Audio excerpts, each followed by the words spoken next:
ये बात आप जरूर स्वीकार करें कि सोते समय आपको बहुत सावधान रहना है। और प्रायः गलती सोते समय करते हैं उपासक की, कोई प्रपंच की बात याद करते हुए या मोबाइल देखते हुए या कोई गंदी चेष्टाओं का आपकी रात बेकार चली जाएगी। अगर गंदी चेष्टा हो गई तो सुबह भी बेकार हो जाएगी, दिन भी बेकार हो जाएगा, निरुत्साहित हो जाओगे। सोते समय आपको समय नहीं देना व्यर्थ चिंतन का। उसी समय विषय चिंतन होता है, उसी समय विषय भोग की आकांक्षा जागृत होती, उसी समय विषय देखने की इच्छा होती। मोबाइल है तो जिस समय आप अपनी शैया पर जाएं स्विच ऑफ कर दें। उसमें मैसेज घंटी आने का कोई भी रास्ता मत रखें। मान लीजिए आप उपासक हैं भगवत प्राप्ति के, 30-35 वर्ष ये नहीं था तो सब मर नहीं गए थे।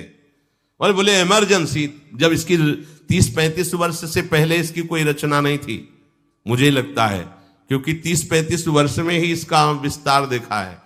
नहीं तो कभी किसी के पास मोबाइल नहीं। कोई बड़े अधिकारी तो इतना बड़ा वो, इतना बड़ा वाला वो ऐसे रखते थे। नहीं तो मोबाइल तो हमें लगता है 30-35 वर्ष। तो फिर इमरजेंसी कैसे चलती थी? कैसे चलती थी इमरजेंसी? और आप ब्रह्मा हो क्या कि इमरजेंसी संभाल लोगे? स्विच ऑफ करो। जो सब इमरजेंसी संभालने के लिए तैयार रात दिन न सोता है, वो हर समय जागृत रहता है, वो हमारा आराध्य देव है। स्विच ऑफ करो, चिंतन लगाओ श्री जी का। ये जो रात्रि के शयन के समय मोबाइल में इधर उधर दृश्य देखने हैं, अपने सर्वनाश का बीज बोना है। मान लो, हमारी प्रार्थना मान लो, ये उस समय मन आपको परेशान करेगा जब कमरे की सिटकिनी अंदर से बंद होगी। सबसे प्रार्थना है रात्रि के शयन के समय। तो बोले फिर ठीक है 10 बजे तक देख लेंगे मोबाइल, इसके बाद शयन के समय भजन कर लेंगे। होगा ही नहीं। क्या तुम देखना चाहते हो?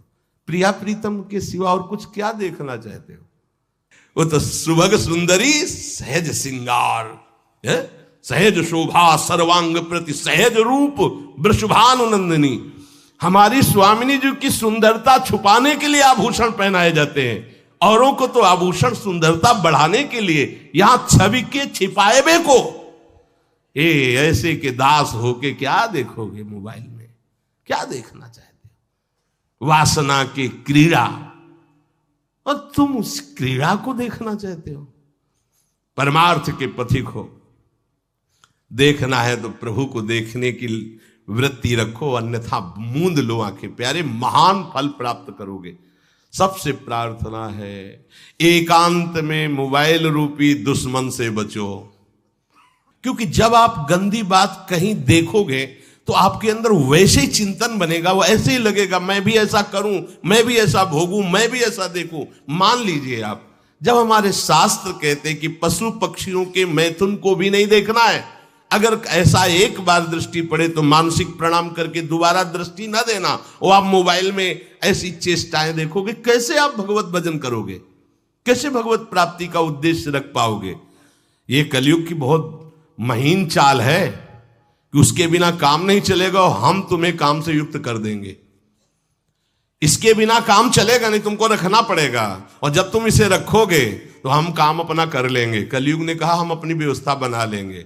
यहां कह रहे जब आप नींद में जा रहे हैं तो बिल्कुल मानो मृत्यु शैया पे जा रहे हैं। आपको उस समय नाम जप में बहुत ध्यान देना है, कहीं मन बहक ना जाए। तो क्या होगा, 5-6 घंटे जो आप लेटोगे ना, वो भी भजन हो जाएगा। हमारा जो सततम योमाम स्मरति नित्यशा है ना, ये पूरा हो जाएगा। नहीं, उस समय हम सो जाएंगे तो हमारा 6 घंटे का वियोग हो गया, 6 घंटे भजन रुक जाएगा। और ये 100% पक्की बात अनुभव की कहते हैं। यदि सोते हुए भजन करोगे तो जगते, कई बार तो पकड़ा है कि अगर आधे पद में बेशुद्ध हो गए तो वो पद पूरा जगते ही शुरू हो गया है। मतलब बीच में स्थिति भागवती की रही। जैसे बेहोश करते समय हमने कहा था जब ऑपरेशन के हमें बता देना, तो उनका बाबा अब इंजेक्शन लगाने वाले हैं तो वो 1 मिनट हमें केवल दीजिए, अपनी चित्तवृत्ति। तो जब होश आया तो वही पहले चिंतन चल रहा था, वही चिंतन। जैसे सोने के समय बेहोश हुए तो जगने के समय वही चिंतन, ऐसे ही इंजेक्शन से जब बेहोश हुए और जब होश आया तो वही चिंतन चल। बहुत बड़ा चमत्कार अभ्यास का है। नींद खुले तब से लेकर गाढ़ नींद आने तक स्मरण में कभी रुकना नहीं। और आपको एक छूट दे रहे हैं। कभी कभी क्या होता है कि एक मंत्र में, एक नाम में जैसे बहुत देर अभ्यास करते तो मन उबने लगता है। इसका स्वभाव है, ये अनुभव की बातें कहते हैं। इसका स्वभाव है नवम नवम। नहीं तो ये मतलब, तो इसको हम लोगों ने कैसे फंसाया है। जैसे गुरु मंत्र जप रहे, अब 2-3 घंटे लगातार गुरु मंत्र जप, अब इसको उबन बढ़ी, अब ये छोड़ रहा है, बीच बीच में पता चलता है छोड़ना चाहता है, छोड़ रहा है, तुरंत इसको नाम में फंसाया। अब थोड़ी देर नाम में चला, फिर उब रहा है, बहुत विचित्र है ये। अब उसको फंसा दिया। उस पीछे की बात अभ्यास के समय, नमामि शमीशान निर्वाण रूपम विभुम व्यापकम ब्रह्मवेद स्वरूपम। चिंतन, पदगान करे, ये भगवान शिव पदगान कर रहे हैं और उसका चिंतन, निर्वाण रूपम विभुम व्यापकम ब्रह्मवेद स्वरूपम। अब अपने यहां अवसर है, सुंदर सुंदर कोई पद गुरु मंत्र जब करते हुए मन जब उबने लगे, राधा वल्लभ श्री हरिवंश, राधा वल्लभ श्री हरिवंश, राधा वल्लभ श्री हरिवंश, इसमें भी उबने लगे। शुरू कर, जोई जोई प्यारो करे सोई मोही भावे, भावे मोही जोई, इसमें भी उबने लगे। सुधा निधि का कोई एक लाइन ले लो, ब्रह्मेश्वरादि सुदुरूह पदारविंद श्रीमत् पराग परमाद्भुत वैभव, ब्रह्मेश्वरादि सुदुरूह छोड़ना नहीं है, तू भाग में नवम नवम दे रहा हूं, नवम नवम। इसको फंसाने के लिए आपके पास अस्त्र हो, जैसे यहां चाकू, यहां पिस्तौल, तलवार, ये वो सब बिल्कुल वीर सजा रहता है, ऐसे ही अपने लोग सजे रहते। छोटा राधा, अब एकदम चिपक गया आके तो कैसे मारे, तो छोटी चाकू है ना वैसे, राधा राधा राधा, थोड़ा दूरी राधा वल्लभ श्री हरिवंश, थोड़ा और दूरी गुरु मंत्र, बड़े बड़े अस्त्र अपने पास रख ले। बहुत भाग रहा है तो फंसा दिया। प्रथम यथावति प्रणव श्री, अब लग पूरा पदगा, पूरा पदगा उसमें लग, प्रथम यथामति प्रणव। भोजन पाते समय ऐसा अभ्यास किया है, 1 घंटा के पहले भोजन नहीं होता, चाहे 2 रोटी पाना हो, समय लगता है भोजन। आराम, एक एक नाम, एक एक, कुछ भी हल्ला मचाओ, कोई फर्क नहीं पड़ेगा, अपना चलेगा। अभ्यास स्नान के समय, भोजन के समय, किसी क्रिया के करते समय, किसी से बात करते समय, सोते समय, ये विशेष स्थान जहां में सावधान रहना है। यहां भजन छूटता है, ध्यान देना, यही भजन छूटता है। चलते समय, क्रियावान होते समय, प्रसाद पाते समय या किसी से बतराते समय, ये सब भजन के छूटने के स्थान है और यही पकड़ना है भजन को। जब आपको बिल्कुल न लगे तो मानसिक सब बंद कर दो और गुनगुनाने लगो। जो धुनी आपको अच्छी लगे उसी में नाम, कोई नाम लेके, संसार का चिंतन ना होने पावे, चाहे जो कुछ तुम जहां तुम्हारा मन आवे, गंगावरी गोदावरी, कुछ भी भागवतिक चिंतन के सिवा संसार के चिंतन न होने पाए। पहले ऐसे अनन्य बनो, फिर बाद में अनन्यता आती, रसना कटो जो अनरट। हाँ भी विषय चिंतन कर रहे हैं, प्रपंच कर रहे हैं, बोले रसना कटो जो अनरटो। और नहीं बोल सकते, प्रपंच बोलेंगे बस, रसना कटो, ये शब्द वहां नहीं आते। पहले हम आपको छूट देते, भक्त चरित्र, भगवान की चरित्र, नाम, कीर्तन, मंत्र, जो भी चाहो, संसार का चिंतन मत होने देना, पहले ये पकड़ो। फिर आगे चल करके जब पवित्र हृदय होगा तब ये निष्ठा आती, रसना कटो जो अन रटो, निरखियन फुटो नयन। मान लो संसार का चिंतन नहीं करने देना है इसको, आप जैसे बने वैसे करो भागवतिक चिंतन। कोई नाम ले लो, कोई मंत्र ले लो, तुम्हें जो प्रिय लगे, हम छूट देते हैं। ये हम नहीं करें कि रसना कटो जो अन रटो, ये बाद की बात है। हमें पहले इसका संसार चिंतन रोकना है। कैसे छूटेगा, कैसे छूटेगा, हमें यह पकड़ना है। नहीं तो निष्ठा की बात, जो हरि नाम जगत त्रिशिरोमणि वंश बिना कब हूं, हरिवंश बोलेंगे नहीं, हरि बोलना नहीं है, हरि बोलना नहीं, क्योंकि जो हरिनाम जगत त्रिशिरोमणि वंश बिना, हरिवंश बोलना नहीं है क्योंकि प्रपंच में रति। तो क्या करो, जो तुम्हें प्रिय लगे पहले उसे पकड़ो।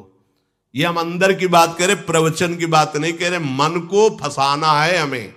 राम कृष्ण हरि जहां लगे इसको लगा, पहले इसको फंसाओ, संसार का चिंतन न होने दे।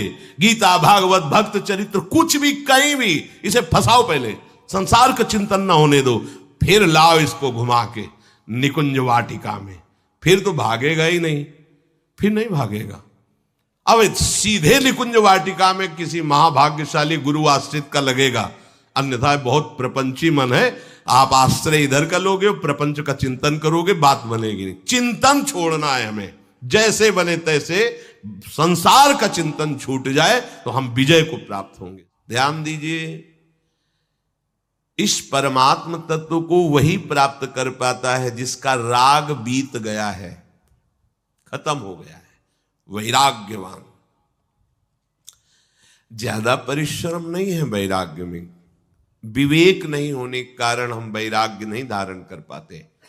हम बाहरी बातों को वैराग्य ले लेते हैं, ऐसा कपड़ा बदल लेना या कपड़ा ना पहनना या लौकी का कमंडल, मिट्टी का पात्र, तो हम अपने को वैरागी। बात यहां नहीं रुकेगी। वैराग्य का इतना ही मतलब नहीं, ये भी एक बाह्य अंग है वैराग्य का, पर वैराग्य का सच्चा स्वरूप है वीतरागा। कहीं कुछ भी अच्छा नहीं लग रहा, कोई भी सुख आकर्षित नहीं कर रहा, लोक लोकांतर की प्रतिष्ठा, मान, सुख, ऐश्वर्य, व्यक्ति, कुछ अच्छा नहीं, राग खत्म हो गया। ऐसा उस अक्षर ब्रह्म को, अविनाशी तत्व को जान पाता है। जगते भयो फिरे बैरागी, जैसी हरिवंश प्रपंच बंच सब ये काल ब्याल को खायो। हालत यह है कि जैसे सांप ने मेढक को पकड़ रखा और मेढक सामने पतिंगा को, कीड़े को पकड़ना चाहता है, उसे यह पता नहीं कि मैं खुद किसी का कवल बन चुका हूं, वो एक झटके में मुझे अपने पेट में ले जाएगा। ऐसे ही हम सब हैं, काल के द्वारा ग्रसित है। काल ने हमें पकड़ रखा है, पर हम भोग भोगना चाहते हैं, हम नाना प्रकार की मान प्रतिष्ठा पाना चाहिए। ये पता नहीं एक झटके में हमारा अस्तित्व ही खत्म हो जाएगा। जिनके अंतःकरण में किसी भी व्यक्ति, वस्तु, स्थान, पद, प्रतिष्ठा का राग ही नहीं रह गया है, उसे कहते हैं वैराग्यवान। वीतरागाः, राग ही नहीं है। जिनका अंतःकरण निष्पाप निर्मल हो चुका है, जिनके हृदय में केवल भगवत प्राप्ति की उत्कट लालसा जागृत हो गई है, ऐसा साधन संपन्न उपासक परमात्म तत्व में प्रवेश पाता है। अध्यात्म मार्ग की ऊंचाई पर वो स्थित हो जाता है। यदि छंतु ब्रह्मचर्यम चरंती, जिनकी इच्छा एकमात्र भगवत प्राप्ति की है, यदि छंतो, तो उनको क्या करना होगा? ब्रह्मचर्यम चरंती, ब्रह्मचर्य का पालन करना होगा। प्रत्येक इंद्रियों का निर्विषय हो जाना वास्तविक ब्रह्मचर्य है। केवल जनेन्द्रिय से ही ब्रह्मचर्य को नहीं लेते। हमारी प्रत्येक इंद्रिय भोगों से रहित होकर भगवत अनुराग में, नेत्र प्रभु को देखना चाहते हैं, त्वगेंद्री प्रभु को स्पर्श करना चाहती है, घ्राणेन्द्री प्रभु के श्री अंग की गंध पाना चाहती है, श्रवणेन्द्री प्रभु के वचन सुनना चाहती है। एक एक इंद्रिय अपने प्रभु में लग गई, अंतर्मुख हो गई, बाहर विषयों का त्याग हो गया। इसे ब्रह्मचर्य कहते हैं। पर प्रारंभिक ब्रह्मचर्य में जनेन्द्रिय का ब्रह्मचर्य अत्यंत आवश्यक है। यदि जनेन्द्रिय जन्य व्यभिचार दोष से युक्त है तो कदापि उसे भगवत प्राप्ति नहीं हो सकती। शुभ गति व्यभिचारी शुभ गति चाहे, असंभव। और भगवत मार्ग में सबसे बड़ा दुश्मन यही व्यभिचार दोष है, काम। इसी से हमारा हृदय मलिन होता रहता है, अंधा बटे और पड़ा चबाए वाली दशा रहती। कहते हमें 50 वर्ष हो गए। अरे 50 जन्म हो जाए तुम व्यभिचार करो, गंदी बातें करो, गंदे चिंतन करो, सो समय व्यतीत कर, अनंत जन्म व्यतीत हो गए, भगवत प्राप्ति हुई क्या? 50 वर्ष से भगवत प्राप्ति हो जाएगी क्या? 5 मिनट काफी है भगवत प्राप्ति में, एक बार नाम काफी है। वो स्थिति तो लाओ। बार बार बहिर्मुख वृत्तियों के द्वारा विषयों में सुख बुद्धि कर लेने से हमारा सारा का सारा अध्यात्म चिंतन बदलता रहता है, इसलिए लाभ नहीं मिल पाता, एक रस चिंतन नहीं रह पाता। बार बार विक्षेपी विषय करते रहते हो, हम सहते रहते हैं और भोगते रहते हैं। एक बार तो हिम्मत करके उठो, अवलो नशानी अब ना नशई हो, एक बार तो दृढ़ बनो। बस मन के अनुकूल चलने की बात को तुम्हें रोकना होगा, तभी तुम्हारे अंदर यदि क्षण तो ऐसी इच्छा जागृत होगी। पक्का पक्का ऐसा ही है। जब हम किसी विषय के वेग को सहते हैं, विषय नहीं भोगते हैं, तो मन बहुत जलाता है। उस जलन में फिर एक ही बात होती है, बस भगवत प्राप्ति हो जाए, झंझट खत्म हो जाए। कब तक हम इसमें चलेंगे? एक बार भगवत, वो जलन हमको भगवत प्राप्ति की इच्छा प्रकट करती है। अपने लोग क्या करते, जलन को मिटाने की कोशिश करने लगते हैं, तो भगवत प्राप्ति की इच्छा क्या, भोग प्राप्ति की तृष्णा जागृत हो जाती है। भोगे हुए भोगों को बार बार भोगने की इच्छा का नाम तृष्णा है। बाहर और भीतर से कोई सहयोगी नहीं, जल रहा है उपासक, तब रास्ता निकलता है भगवत प्राप्ति का, तब इच्छा प्रकट होती। अब नहीं, बहुत जल लिया, अब तो केवल प्रियाजू के समीप जाना है, अब तो प्रभु के सानिध्य में रहना है, नहीं इन भोगों की जलन में जलना है। पर यहां तक पहुंचने के लिए जलना होगा, तभी लिखा सहित सहित बाढ़ है भगति तास्तिति क्षस्व भारत, क्योंकि आगमा पाइनो अनित्यास, ये नाशवान काम क्रोधादि तुम्हें प्रेरित करेंगे, तुम इनके वेगों को सह जाओ। ये स्थायी नहीं है, आगमा पाइनो है, आने जाने वाले हैं, और ये सहन करने से नष्ट होते हैं, भोगने से बढ़ते हैं। यदि क्षंतो, अगर भगवत प्राप्ति की इच्छा है तो ब्रह्मचर्यम चरंती, ब्रह्मचर्य का पालन करना ही होगा, इसमें कोई गुंजाइश नहीं, क्योंकि आप चल ही नहीं सकते। ध्यान से सुन लो, ये मनोरंजन का मार्ग नहीं है, इसमें मन ही मार तनहारिक वृंदावन में गाज, इसमें मन मारना होगा। प्रायः ये मन को दुलार करने वाले लोग कभी भाग्य से सत्संग में भी आ जाते हैं, कभी श्री विग्रह के दर्शन करने भी मंदिर पहुंच जाते हैं, कभी तीर्थ याटन भी करते हैं, पर इनका कोई लक्ष्य नहीं होता। आज सुन लिया सत्संग, बढ़िया है, लक्ष्य नहीं होता। यहां लक्ष्य वालों की बात हो रही। यदि क्षण तो, यदि तुम्हारी ऐसी इच्छा जागृत हो रही किसी जन्म में भगवत प्राप्ति करनी, तो ब्रह्मचर्यम चरंती, आप सच्ची मानिए, जिसके निकालने में तुमको सुख की अनुभूति हो रही, उसको रोकने में कितनी सुख की अनुभूति होगी। उन्मत्त हो जाओगे, बहुत जल्दी आपके सारे के सारे करण भगवदाकार होने लगेंगे यदि आप ब्रह्मचर्य का पालन करेंगे। शरीर स्वस्थ, हल्का, मन प्रसन्न, नींद आदि पर विजय, कितने गुण ही गुण। और ब्रह्मचर्यहीन आलस्य, प्रमाद, भोगों का चिंतन, मन का डिप्रेशन में पहुंचना, कमर में दर्द, टांगों में दर्द, सर में दर्द, घबराहट होना, बिना किसी कारण के मन भयभीत हो रहा है, भोजन अपच हो रहा है, बिना किसी प्रक्रिया के वीर नाश हो रहा है, बिना किसी प्रक्रिया के। काहे को मृत्यु स्वयं स्वीकार कर रहे हो, ये मृत्यु है। चाहे भगवान दत्तात्रेय जी बोल रहे हैं या भगवान कपिल देव जी बोल रहे हो, जब उपासक को संबोधन करते हैं भगवत प्राप्ति के लिए, तो कहते हैं कि इस भोग वृत्ति को साक्षात मृत्यु रूप देखो, ये मृत्यु है तुम्हारी। जब शरीर राग त्यागना है तो तुम शरीर से भोग भोगोगे तो आसक्ति शरीर की पुष्ट होगी, आसक्ति भोग सुख की पुष्ट होगी, है नहीं। कितने दिन शरीर रहेगा, कितने दिन भोग रहेंगे। विचारवान बनो, ब्रह्मचर्यम चरंती, ब्रह्मचर्य का पालन करो।